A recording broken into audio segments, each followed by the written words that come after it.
李国鼎科技甲人文讲座是由台达电子工业股份有限公司创办人，同时也是新代杰出校友郑崇华营务董事长所关设。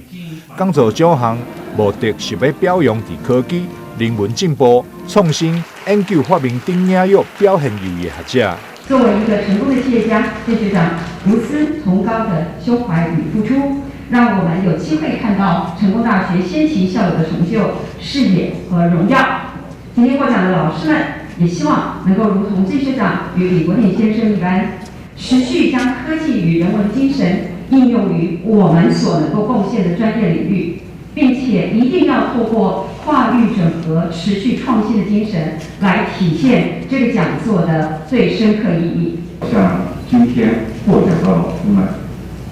致上最大的贺意同时希望学校内的老师都能够在研发和教学上面百尺竿头更进一步，坐育英才，为我们的社会和国家培养那么能够做出更多与更大的贡献。他一直对我讲，他说他这辈子的基业都是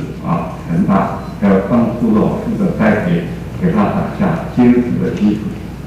今年得奖的8位学者包含地球科学学系特聘教授林建宏、生物医学工程学系讲座教授郑友仁、材料科学甲工程学系讲座教授刘全普、药理学科甲研究所讲座教授许桂生、电机工程学系副教授高国兴、水利甲海洋工程学系副教授赖月仁、材料科学甲工程学系教授林世刚、电机工程学系特聘教授林志龙等学者。台南新闻张硕维采访报道。